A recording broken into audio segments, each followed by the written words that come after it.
Welcome everyone to this, our forum on Christian nationalism. As I mentioned, this is our last forum for the year, and then we'll take a break over the summer and start back again in the fall. There has been some talk about maybe this being part one of this series. We'll have to see, but I'm glad you're here and you have interest, and I'm going to open us with prayer, and then Amy's going to direct us into our next steps. So let us pray. God, we give you thanks for the beauty that surrounds us, for the awe that you catch us up in. We pray your blessing upon our conversation this morning. We pray that we would not recede into us and them categories. We would somehow learn and lean into understanding and seeing no stranger among us. Help us to identify you peeking around every corner in this conversation and show us your love and how to express it in difficult times. In all this we pray in Jesus' name. Amen. Hi friends, I am so excited. There are so many of us here today. We have a lot of work in the next month to do. As Felicia said in the prayer, we are really asking for guidance and support with this work, so that we don't just come in here and, complain or throw daggers at people who are not here to be represented. The way that the whole series goes is today we'll kind of take our pulse and figure out where we are, right? Some of us, that term Christian nationalism might be brand new. And for some of us, it's something you've thought about and perhaps screamed about or cried about for a while. We're going to take a pulse and figure out where we all are as a group. We're also then going to dive into some different ways of looking at Christian nationalism so that we will begin our work from here on the same page. Intellectually with that information. Next week we have Joe. Joe professionally and personally has been in a lot of situations with chaos and a lot of pain and anguish.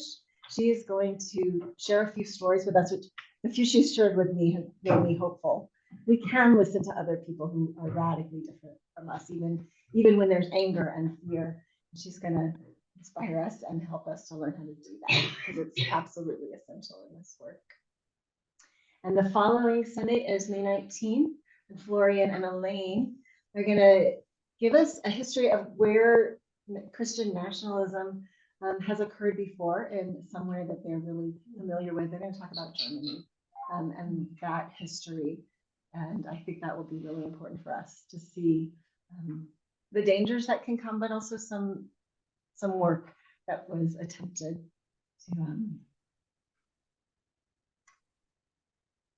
to balance out what was happening in Germany. That is wonderful. And then the fourth Sunday, we will come together to try to figure out both individually and collectively, what do we want to do from here? How do we want to do this? Everyone will have a different experience during these Sundays, and you already have your own experiences of people in your life or your politics. What do you want to do? And are there things that we want to do together in small groups? Are there things that you want to commit to yourself?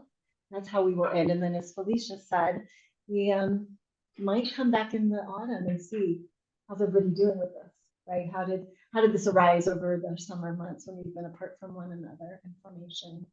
And as we come closer and closer to the election, to see if we need to reinvigorate our discussion. So we will be meeting the next 4 Sundays. Mm-hmm. Today and the next We week. said this was the last, so I was. Oh, the last series.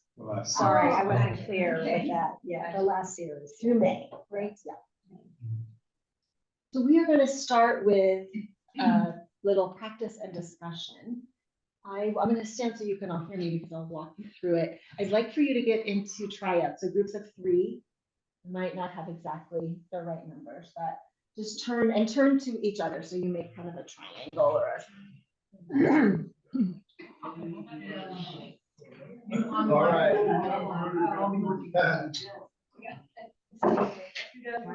Yes. Here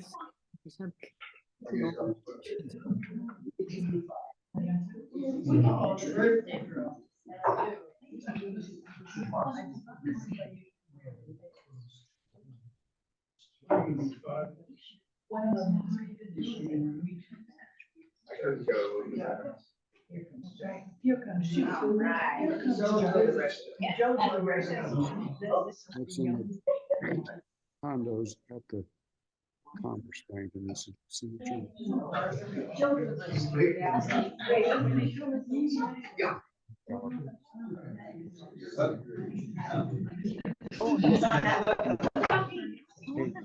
Mine's sweet. You charge stuff. You charged lots of ski passes. We want to make sure that the folks online have their own links. Hang on, you Zoom folks, I'll be there in just a second. Switch my mode of operation.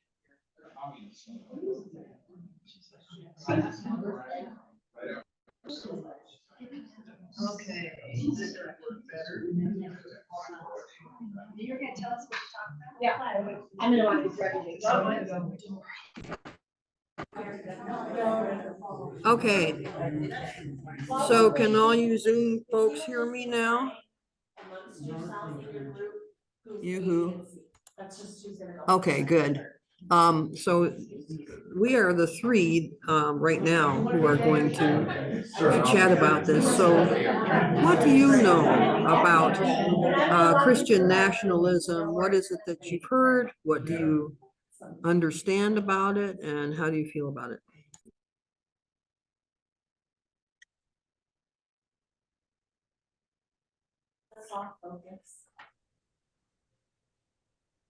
Mike, shall I go first? Just 1 minute. Okay. Christian nationalism. Okay. What that term brings up, and just maybe say it in your mind a few times. Christian So I think of it as a political movement. And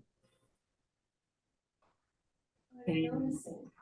relatively new in this country Noticing what's your body doing as a, when you hear or repeat that phrase, Christian. and I think of it as a contradiction in terms that nationalism and Christianity do not go together. That they are sort of totally contradictory. In response to that term, Christian nationalism. Nationalism and idolatry of country and xenophobia that goes along with nationalism is not what I think of as Christianity. I don't think it's either Christian or national. What's your mind? It's totally unchristian because it doesn't have any of the love thy neighbor as thyself kind of approach. And it's not tolerant of anything else.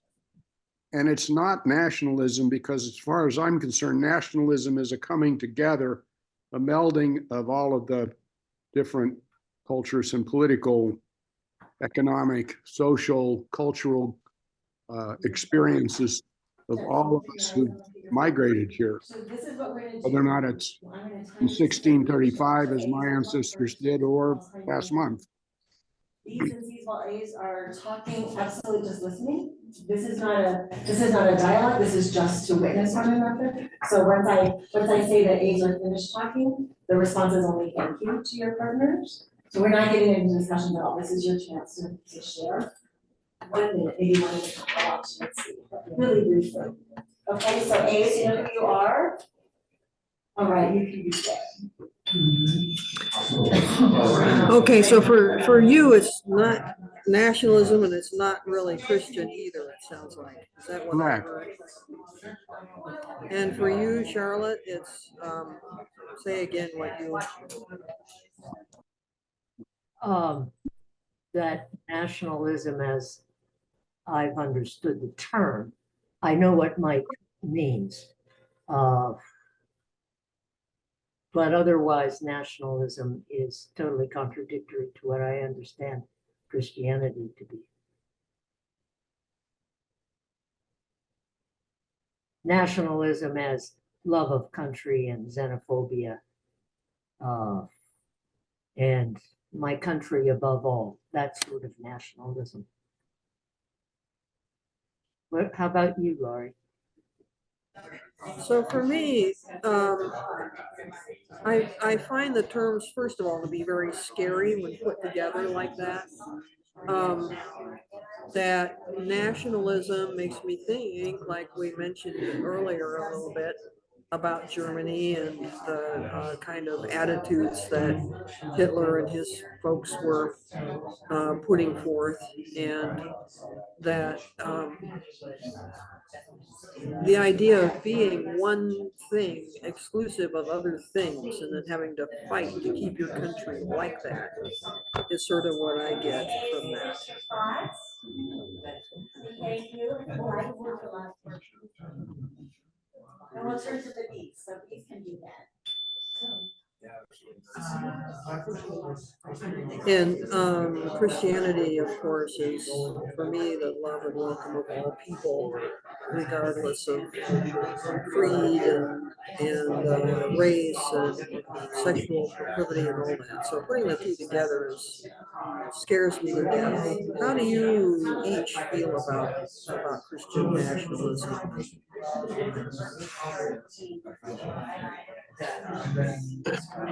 I try and think of nationalism in a little bit broader term than just the Nazification during the 30s in Germany. I look at, for example, the colonialism of Britain, France, and how they tried to, in the case of Britain, I never said on the British Empire, but that was only if you were British citizen, not if you were a Indian or a Pakistani or a Jamaican or any of those other subjects of the crown. And I try and think about clear back to the Roman Empire when, the brag was a Roman citizen could walk anywhere in the known world safely because they were Roman citizens, Okay, but not all the other subject peoples. okay. Oh, I guess they're letting us finish. Oh, okay. But anyway, feelings about it? Gary, Yeah, I would agree with that. Yeah, okay. and threatening.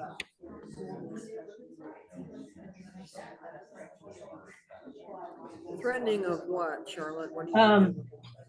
Threatening to democracy, freedom of thought, liberty, those kinds of things. Well, and it's threatening because it has such a violent aura to it. Yep. In each group, if you would come up with 3 words that kind of crystallize what came up. So it might be that each of you has a different word, right? A word could be curiosity or fear or anything, right? Might be that each of you comes up with a different word. Seems to me internally contradictory because they're anti-government unless it was something they want to force on the rest of us. Okay, yeah. Okay, we need to come up with 3 words now that we can share with the group as a whole.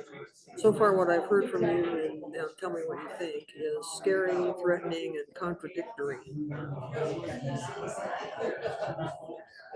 Well, maybe unchristian is a word to put on that list. Okay, do you like that better than one of the other 3? Unchristian. I agree with scary, and maybe contradictory. What do you think, Charlotte?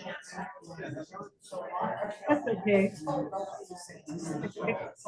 Scary is the notion of violence also. Sure. So you're saying scary and contradictory and unchristian. Unchristian.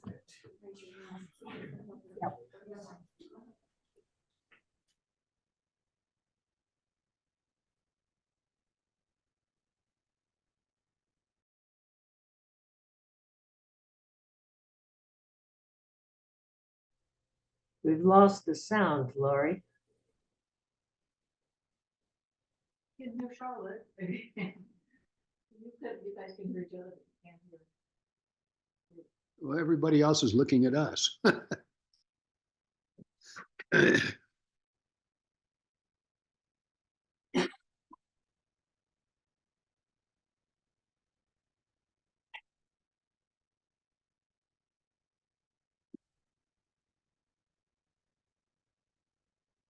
Okay, I figured that out. That's, I don't know where that one.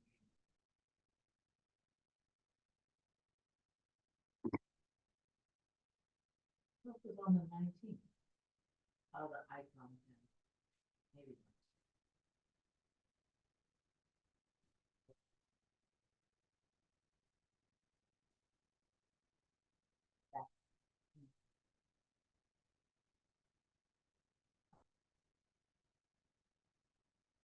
I looked up.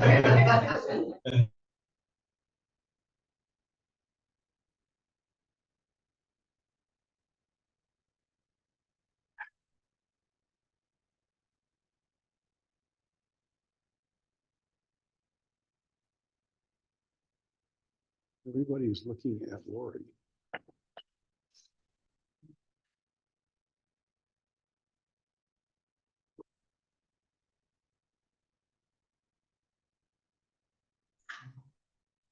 It looked like it was coming on there for a sec now. I mean, the speaker's picking up. We got the Okay, Bluetooth. picking up. This is this thing. Okay, yeah, great, super. Okay. Okay, Wonderful. I think that's a great example of people talking and not hearing each other. Lori, let's hear from your online group, the 3 words. okay, the 3 words from our online group were scary, unchristian, and confrontational. Felicia? Confusion and anger and fear. And what? Fear. Confusion, anger, and fear. All right, over here. Decided on anxiety, concern, yet hopeful. Anxiety, concern, yet hopeful. Confusion, response, disturbing. Confusion, response, disturbing. Kathleen and your group? Chaotic, fearful, and Christian. Questions. Questioning. Thank you. Robin, Joel, and Betsy? I can remember curiosity Violence. and guardedness. Okay. Elaine, Lorraine? We had friend, puzzlement, and movement. Fun? Could you, sorry, repeat that, please? Holly, your group? Awareness, clarity, and fear. Thank you.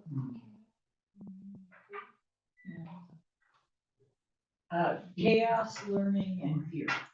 Yeah. Learning and fear. Wow, so this is where we are, this is what we're coming in with, right? A spectrum.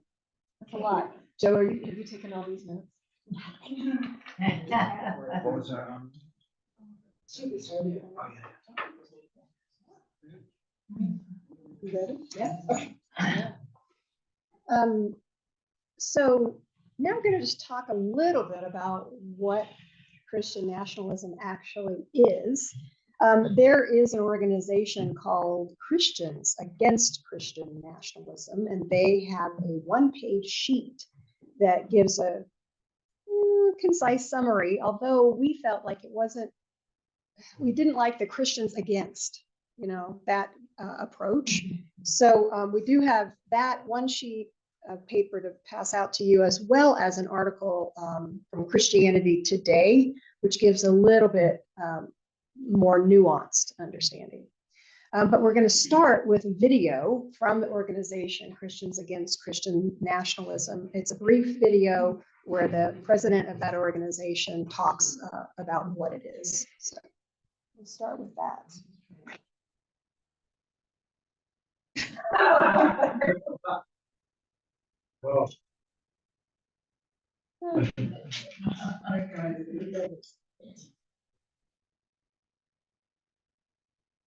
Okay, now, and put the sound up. Thank you, Laurie, for bringing in a Zoom. Today is not my best Zoom day, sorry.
Sorry, you all, I have to start again because I just realized I am not screen sharing with our Zoom people.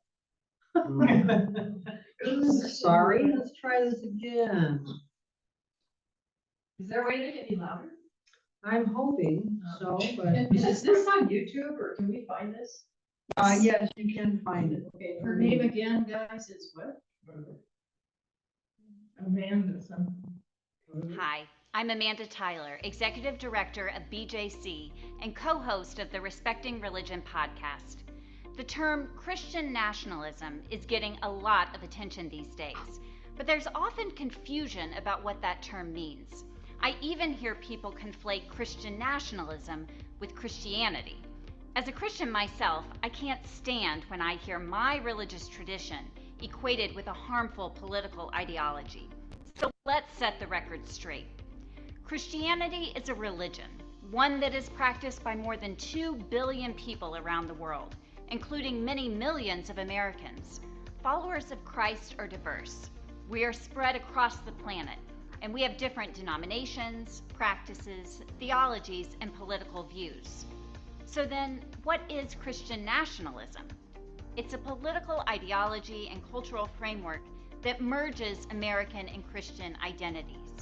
Christian nationalism teaches that to be a true American, you must be a Christian, and that to be a real Christian, you must affirm certain political positions. Nothing could be farther from the truth. I understand why some might confuse Christian nationalism with Christianity, since Christian nationalism misappropriates Christian symbols and Christian language, including crosses, the Christian flag, and various Bible verses. Christian nationalism confuses political and religious authority. As Christians, we are called to pledge our ultimate allegiance to God, not to any specific nation. But Christian nationalism turns love of one's country into an idol, pushing Christians to sacrifice our theological convictions when they come into conflict with the priorities of the nation or the politically powerful.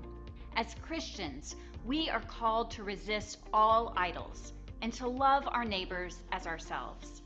That's why the Christians Against Christian Nationalism movement is bringing together Christians to speak out against the harmful political ideology especially when it inspires acts of violence and intimidation.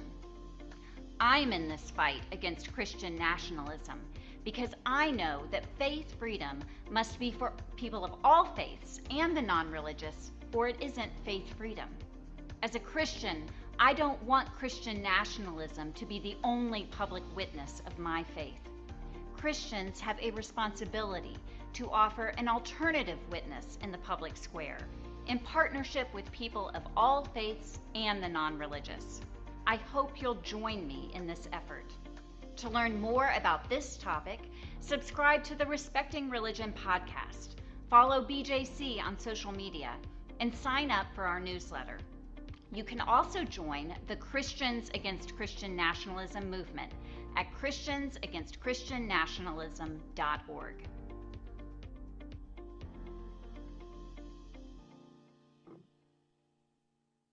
It's a Baptist Joint Committee, yeah.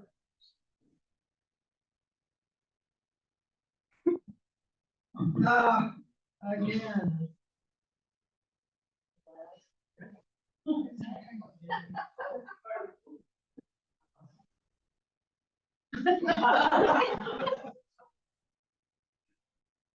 Come on now.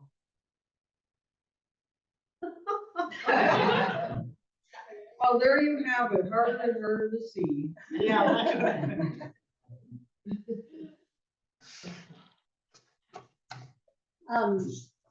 Before I hand these out, I'm just going to highlight some of the things on them. And then we're just going to discuss and hear what we heard and ask for clarifying questions. And you're going to say something, right, in between? Yeah. Okay. Christian nationalism is a cultural framework that idealizes and advocates a fusion of Christianity with American civic life. It contends that America has been and should always be distinctively Christian from the top to the bottom in its self-identity and in interpretations of its own history, sacred symbols, cherished values, and public policies, and it aims to keep it that way. In the article from Christianity Today, which gives their definition a little bit more nuance, one of the things that stood out to me is that most scholars agree that nationalism starts with this belief that humanity is divisible into mutually distinct, internal, coherent cultural groups defined by shared traits like language, religion, ethnicity, and culture. And from there, scholars say nationalists believe that these groups should have their own governments, that governments should promote and protect a nation's cultural identity, and that sovereign national groups provide meaning and purpose for human beings. So that's kind of a starting point, that they believe this is a Christian nation and it should be prioritized. The Christian religion should be prioritized. It tends to treat other Americans as second-class citizens if they're not Christian the way that we interpret Christianity. It also, scholars are most unanimous that the nationalist governments tend to become authoritative and oppressive in practice. And so violence is often accompanied with this cultural identity and worldview.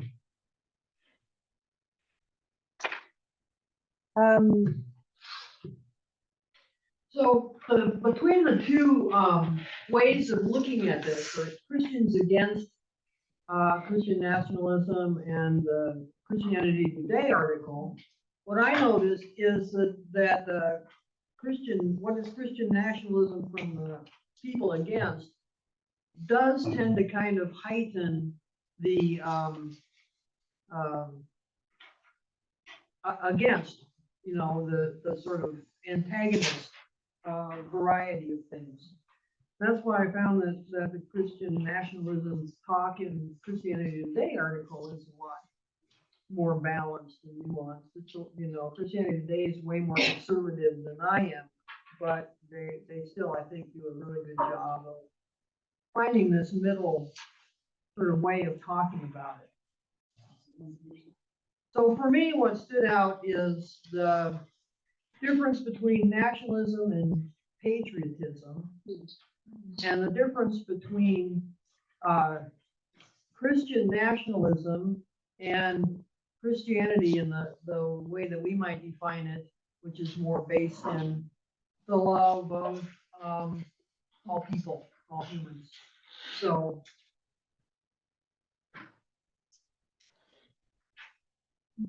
Betsy, did you have a comment or Well, question? you know, just like, are we assuming that this is white Christian nationalism too, or?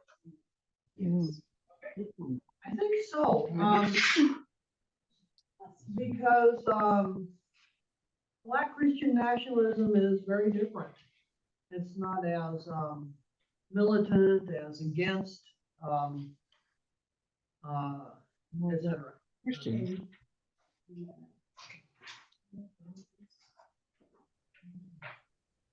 Says they believe they shall then cause you to trust in their shortcomings of mine own groups. Me too.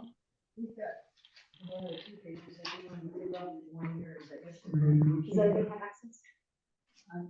You don't have that one, and Betsy doesn't have this one either. I can make more copies after. And you guys online, I'll get you copies via email after. Ari, I have is there such a thing as Black Christian nationalism in this country?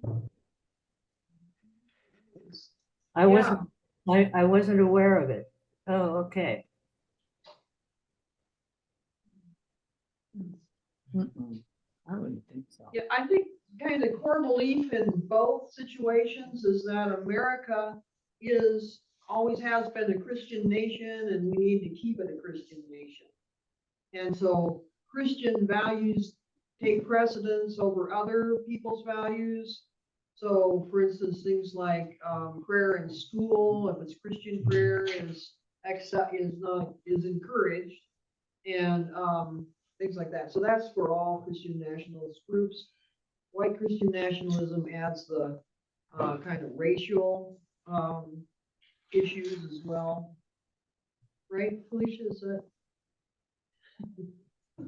Right, I don't know. We're all in this together. Okay. So facts don't matter, sounds like. Yeah. There's an interpretation of the history of this country in a very particular way, for sure. Mhm. I just wonder how this has occurred. If certain pastors are sort of preaching in that way, and then that church attracts people that think that way, if it's a form of evangelism of its own, that this is the way we should all think. There are certain pastors that are known to be kind of leaders in Christian nationalism circles that certainly are preaching this. I guess maybe it's a bit of a backlash to a time of a lot of change and more diversity and all of that. Sounds like. Yeah. It's been a long time coming. It's been here for a long time. Like what, 2,250 years or something. The people have crawled out from under the rocks now. It's all okay to say all this stuff. Well, there's more buy-in, I think, but it's hard to tell. I think one of the things that we need to really be aware of in ourselves is that we can put a lot of our own fears onto the movement. You know, it's like, what do we really know, and what is it that we're worried about, I guess, or assuming, or stuff like that. Betsy's word, guardedness, as opposed to fear, is something that struck me when she brought that up. Well, isn't guardedness fear? There's No, For me, it's like different, you know. fear tends to, for me anywhere, fear tends to stop me from being able to do things. Where guardedness makes me more aware of what's going on around me. Unfortunately, it sometimes makes me hyper vigilant, but still, it makes me more look into things and research, where fear can stop me in my tracks, which is why I use the word guardedness.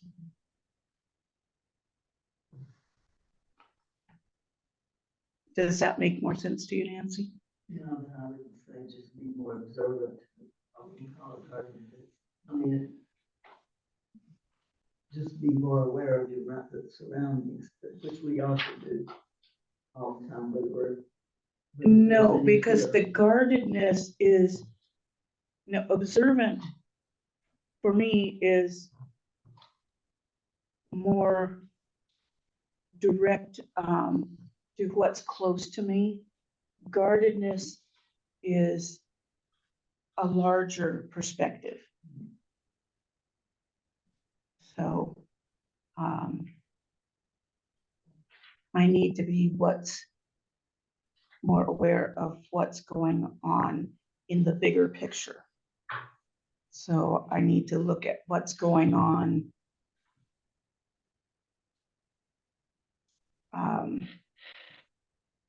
with the UAB as well as with other groups. And are they communicating with each other? Who are they supporting politically? Are they supporting the same people? Are we looking at some of these groups actually working together and training together? Type thing. This UAV, I'm thinking unmanned aerial vehicle. No, UAB as in boy. Which stands for. Was that Betsy talking? No, it's United It's Abrahamic Brotherhood or something close to that. It's actually a militia or militarized arm of the Mormon Church. Is it Aryan? Aryan. No, it is not Aryan. We don't know. No, because this is a subset of the Mormon Church, no. not white power. Apostolic United Brethren. Yes, AUB. I'm a little bit dyslexic, dyslexic. Demonstrating it. Yes. What else comes up for you all in this discussion? This description, the beginnings of a description. What comes up for you? Description Of Christian nationalism. I was struck by what she was saying on the video about there's 2 billion Christians in the world, and then I was reading these lines about anti-immigrant views and fear of refugees, and I was just thinking, isn't that kind of interesting? That there's probably a huge majority of the people who want to come here who are Christian, just not of the same faith as the people who are voting. Yeah. Well, and there's a lot of African countries that are Christian nationalists. They, same-sex marriages can be killed if you participate in same-sex marriage, or even if they think that you're gay or lesbian, they'll kill you. It's a law. And they get all that from the Bible, which is horrible. I think the main area that I hear anyway of Christian nationalism, and I relate it to the political elite. You just have to listen to the news and pick up a paper or check anything online, and it's right there in your face. Again. from various political. So when you're looking at the Christian against Christian nationalism, this is the very different ways that it is in practice in this country. And I'm anxious to read the Christianity Today one. I mean, it's not dealing with the real concrete things that we're seeing every day. I think that's happening in our country, but it's giving us a very good background on it.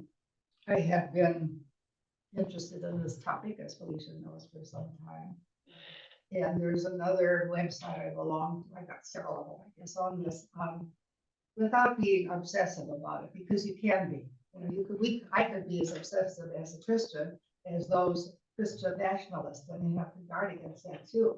There's something called Faithful America or something, and that also is, I don't want to say radical, but it gets down to the nitty gritty of things, which is what this is. You know, and I guess as we go along in this series, we'll get into some more of the nitty gritty. I was mentioning to Janie before and that the book that I read last year was called The Power Worshippers, and it's by Catherine Stewart, and the copyright was 2019.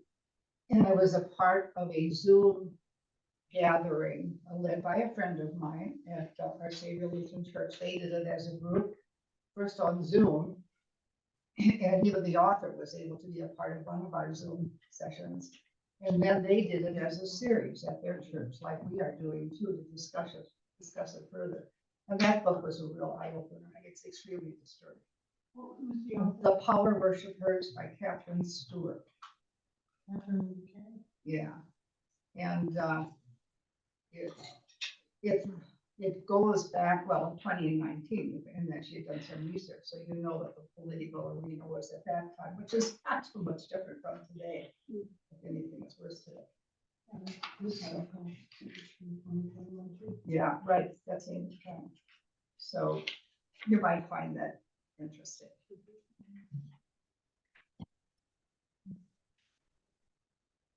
So one thing that comes up for me as we talk about this subject is what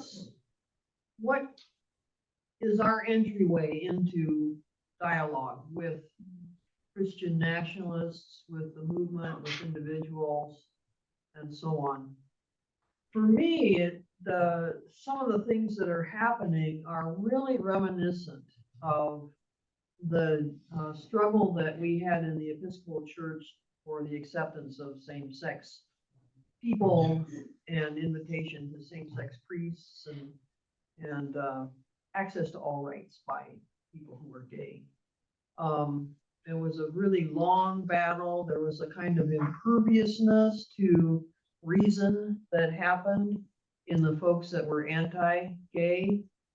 Something that we'd have these inroads and talks and experiences together with people who were on the other side, and then wind up thinking we had transformed hearts, only to find that, like a rubber band, things had snapped back into the old position.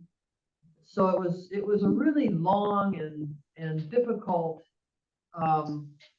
struggle to speak across that divide, and had some of the same earmarks as Christian nationalism, in that you cannot, the idea is that you cannot let yourself be talked out of this. That's a really difficult place. You cannot let yourself be talked into the other side, because that is somehow wrong and bad. And so then that leaves you can't, there's no way of reasoning, because reasoning is seen as bad. So and some of those things were the same, and yet look where we are now as the Episcopal Church. So it gives me a lot of hope for this dialogue. Oh, yeah, but there's the Anglican Church and there's the Bond Anglican Church. Without going into a long discussion about it, do you think it came down to finally coming around to the love of Christ? Do you think finally there was some common ground in that terminology and belief? I think that was one level of it. I think one really big change was that people's children, people on the other side's children came out to them. Yeah. And so all of a sudden there was a personal awareness of, am I gonna love my child or not? And that made things different. But on the political side, and Jim, you can talk to this too. I think there was a lot of work done by folks who were gay priests and who had the language and who wanted to be open to pray with folks from all sides of the issue, and just a ton of work went into it on the national church level and in various dioceses around the country. In Wyoming, we had a bishop who was more progressive, and what he wound up doing was kind of tricky. He was not the best in some ways, but what he did that created an atmosphere for same-sex folks in Wyoming was he just started hiring priests who were more inclined in that direction and retiring the ones who weren't. So, so there's that.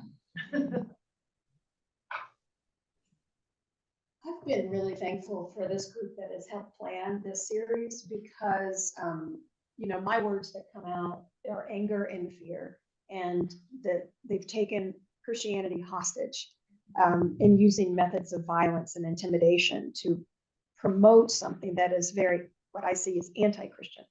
And yet this group, along with some others who heard we were planning this series, talked about how important it is to understand what gives rise to the desire to control and the desire to have power and the amount of change that is going on in our world right now. And I know that Joe will speak to this next week.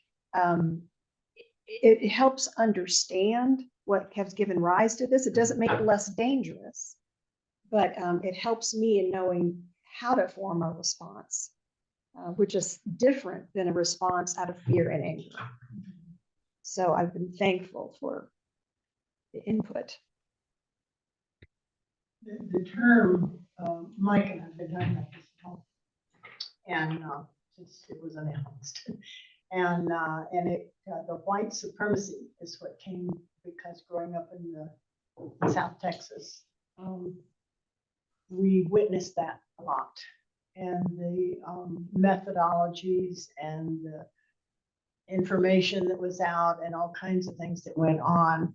And of course, we were in segregated schools, and so we never really encountered Black people unless they were our maids, which neither of us had. And so we didn't encounter Black people. And I think there's a hint, appears to be same methodologies, that same ideas, the same power grab, all of those things that were a part of white supremacy. And so the positive thing I look at, and the same thing you were talking about, Lori, where LBG folks that has taken a move in the right direction.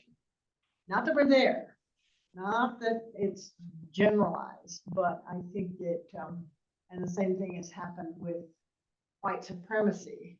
And but it's still there,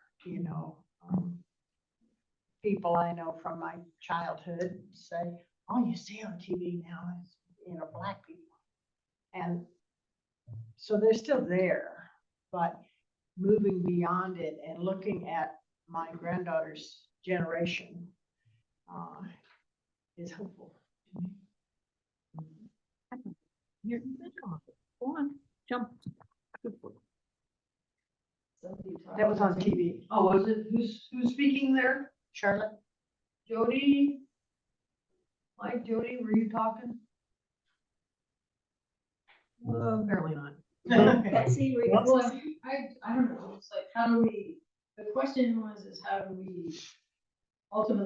we come to the table for dialogue with the other? But I think for me right now, one of the words our team didn't use it, but for me, is ignorance about this. I really, sure I've heard snippets here and there, and, you know, oh, what is going on with I call them Uber Christians, you know, like over the top. But I mean, this is the thing, and this is a thing that I need to know more about, because otherwise it'll get emotional, all that. And so that's where I'm coming from. It's like, boy, this might be part one. 4 parts of part one. Yeah. Jan, Where else do we see it manifest? We talked about white supremacy, but where else would we see this manifest in our country? Anti-Semitism.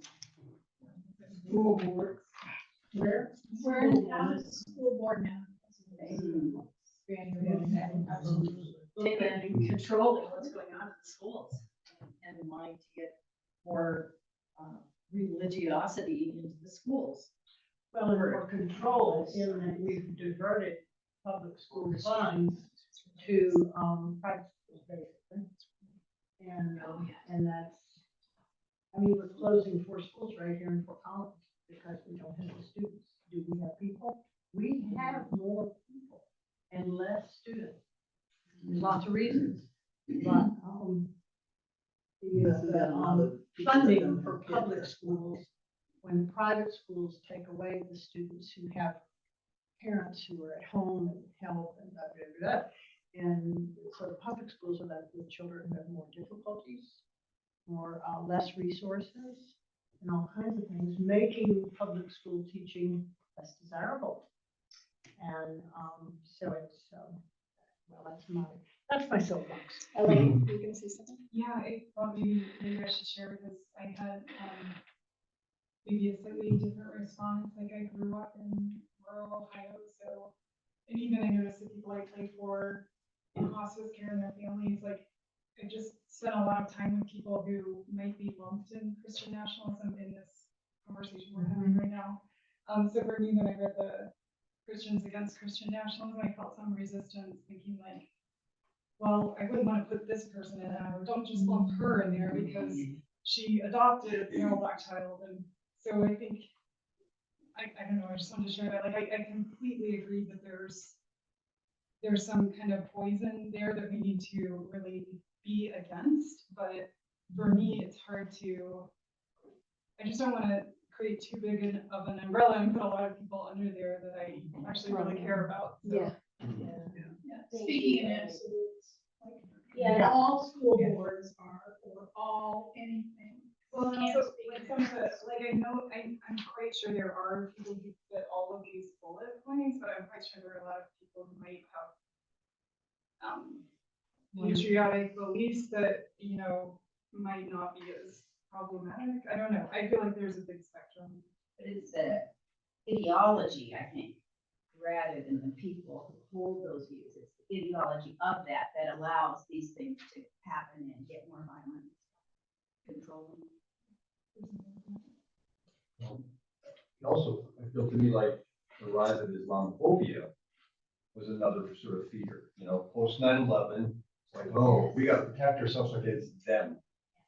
You know, that is just all the more incentive. And what also concerns me is I always feel like, oh, the next generation will be more enlightened. Many are, many are not. You know, you look at what happened in January 6th and how many young people are in there and, you know, and sort of driving this or, you know, Charlottesville, whatever, you know, people that are sort of really misrepresenting Christianity. This is really exciting to be part of this, I think, for me.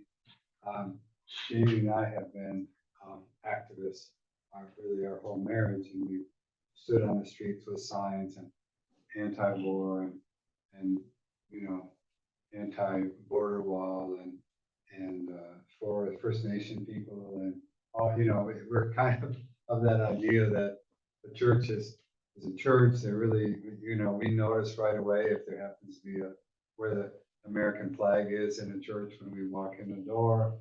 And so, but this is really interesting because some of when we saw that march where Heather Heyer was killed, right? Right, whatever, yeah. Yeah, Charlottesville, when we saw that, and when we saw I was just shocked when I saw and confused, that's my word, is confused. When I saw the January 6th, because I've used my military background and I've used my Christian background in my signage as I try to promote the idea of anti-war and pro everybody and that sort of thing. I've used those, and some of the same signs that I've carried, I saw walking through the Capitol building on January 6th, and I saw on the street where they ran down Heather Heyer. And so it's really interesting to me, and I agree with you on that guardedness, because I think that I want to fix something. If I see something broke, I want to fix it. And so I'm just sitting back and watching this and being confused about it and trying to learn, so that if any steps that I make toward the repair of this thing are correct and proper. So I really appreciate this opportunity. A quick question, when did Bishop Curry come out with Walking the Way of Love? Oh, very early in When he his first started. time. So it's been around for a long time. And, yeah. I'd like to piggyback on what Marty said. I was at one of these violent community events had to do with race, the all-white Christian community, blue collar, serving Bethlehem Steel. And a Black family moved in on a resale. And I was there with the son of a lawyer who worked for us.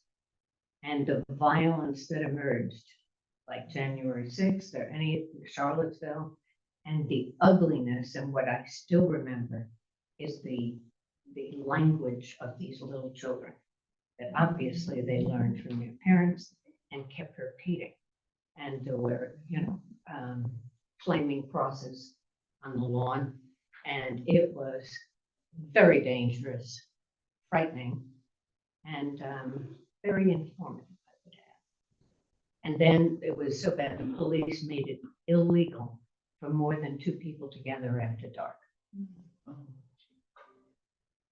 But the little children and the things coming out of their mouths, which you hear a lot now, but back then you did not. Piggybacking on that a little bit, and also what you said, Felicia.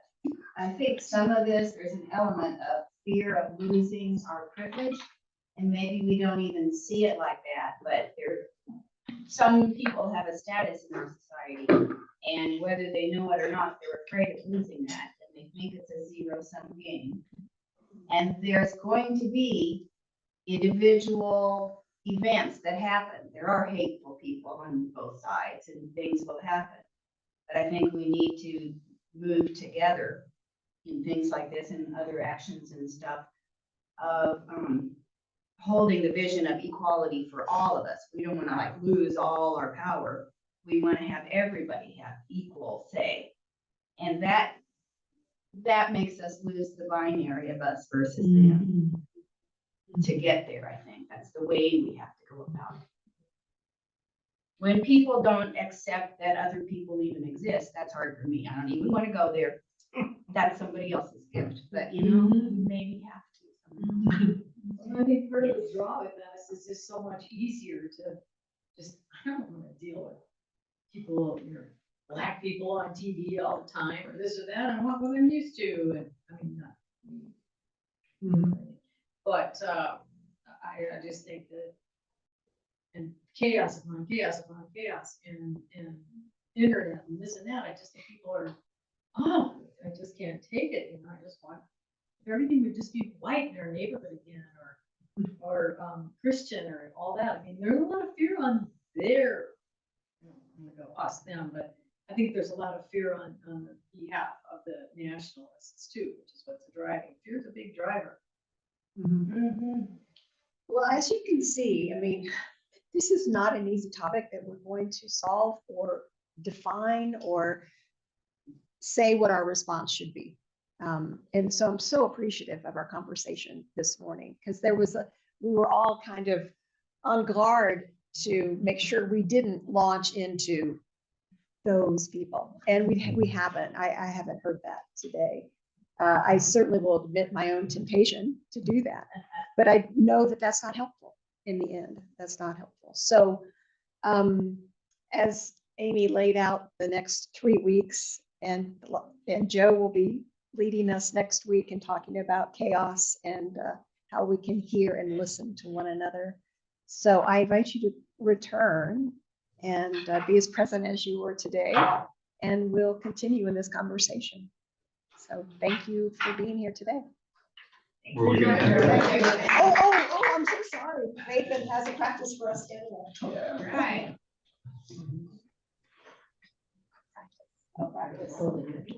Closing the door. Thank you. So much for those losers. So we're just, the idea is, just to kind of take the idea with us, out with us, that as we move through these things and these difficult concepts and all the things that arise for us as we're traveling through this, is to just take breathing practices with us. Just, places where we can just kind of stop as we start to feel confused or too agitated because of what's getting stirred up, to just kind of come back to a place of finding ourselves in the moment so that we can get more clarity as we go. So we're just going to run through, we'll just do a quick one since we're kind of out of time here, but it's a 4 square breath. So you want to close your eyes or have a soft focus. And it's just going to take a moment to breathe really intentionally. So we're just going to do a 4 count for the inhale, hold our breath for 4 count, and then exhale for a 4 count, and pause at the bottom for a 4 count. So taking a deep inhale, 1, 2, 3, 4, holding 1, 2, 3, 4, exhale 1, 2, 3, 4, pause 1, 2, 3, 4, inhale 1, 2, 3, 4. Keep that rhythm.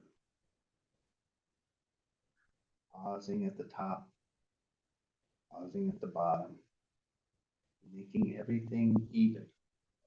Inhale, exhale, and the pauses.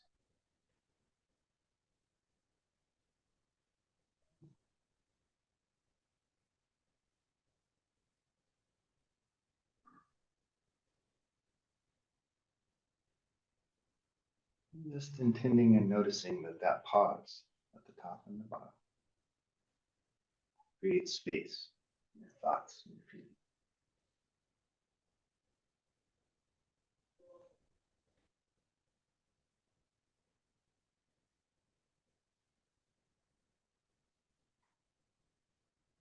And then dropping it, letting your breathing come back to normal.